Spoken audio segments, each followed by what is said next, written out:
There's one lonely shadow tonight through my window. Silence makes a cold, lonesome sound.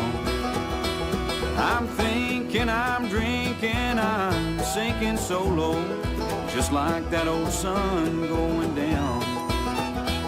I've had too much time on my hands since you're gone. The gondola. And we walked that area. You can walk all the way No, up. it's very big. Yeah, no, it's very hard. So we went to visit the falls at that side, and we went up to a cable car, How'd the top to bottom.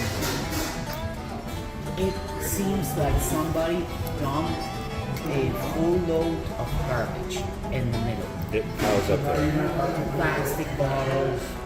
There's a terrible homeless problem in Spokane. They all dump this stuff.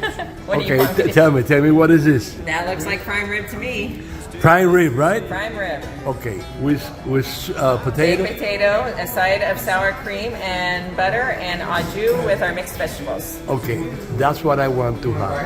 We don't have it available, only on Friday nights. Only Friday night. Yeah, so you have to come back tomorrow night. Tell me the whole story of this restaurant. Where we're sitting used to be dirt. And we decided, 1975, 76, we decided that, one, we needed to do something different. Dad had his back injury from working on the road department, fell off the grader. The ragbag fabric store was gone, and this town did not have a good restaurant. And we decided we wanted to open a restaurant. So Dad pulled his retirement out of the Spokane County. I sold some cows that I had, and in 1977 we stuck shovels in the ground. In 76 we stuck shovels in the ground, and we had this restaurant built. And Easter of 1977 was our first day of open, and we were here until 1981. And we had a full-service restaurant. We sat 140 people. We had a banquet room. We had a full buffet line that for $3.95 you had all you want for buffet, and Stormy Norman's homemade bread, and included dessert, and we were busy. You serve breakfast too? Breakfast, lunch, dinner, and dinner. 7 days a week. Oh my God. We closed Christmas Day and New Year's Day, and that was it. And who work here? All of us. I worked in the back cooking with Danny, DNA, Torres. Danny work here too. Danny, he was a good cook. He was a really good cook.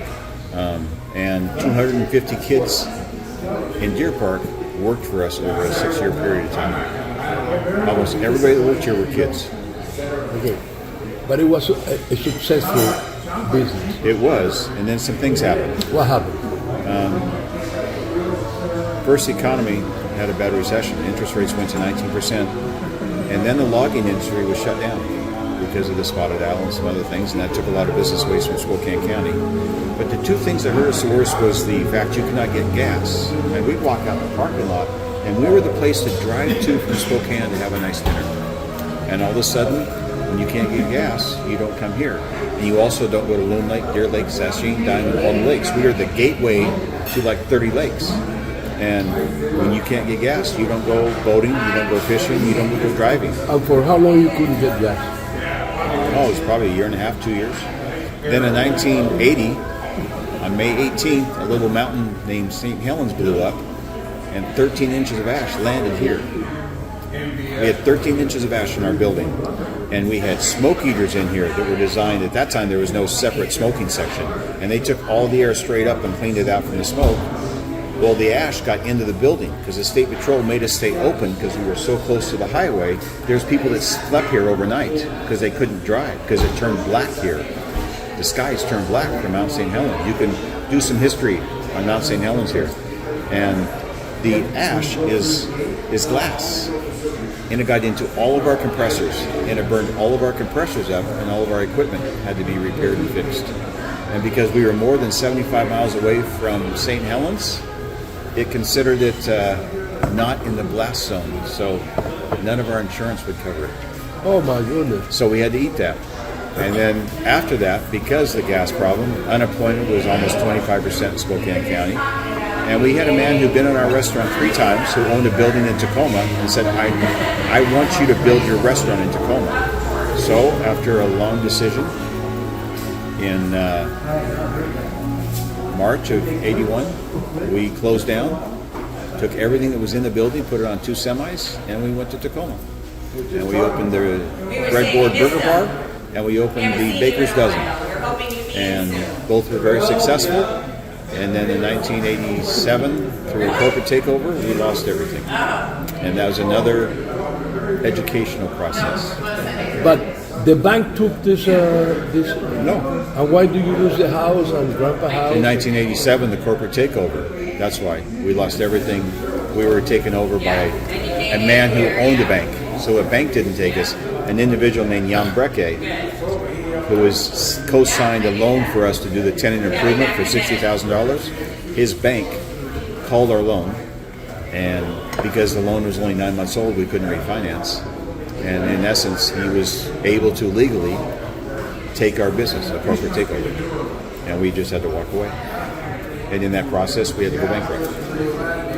Oh my God. And since then, we've survived and done very well. In hindsight, it's the best thing that happened. I would have been married to restaurants for the rest of my life, and it was just too hard to work. I'm sitting in front of you at 198 pounds. When we closed the restaurant in Tacoma, I was 151 pounds. So take 40 pounds out. Okay, they were quick today. Sorry about that. The timing's a little off. No, that's good. Thank you very much.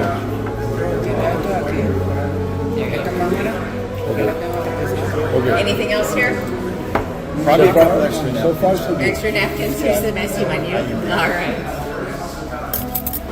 What can I get you to drink today? This is where Dad discovered that he was a baker. He bought a machine to grind his own wheat, Montana Red Hard wheat. He made bread, and we sold we had little boards that we made. It was called the breadboard. And when you sat down, you got a little board and a little loaf of homemade whole wheat bread. And that was our signature. And that's why we called it the breadboard.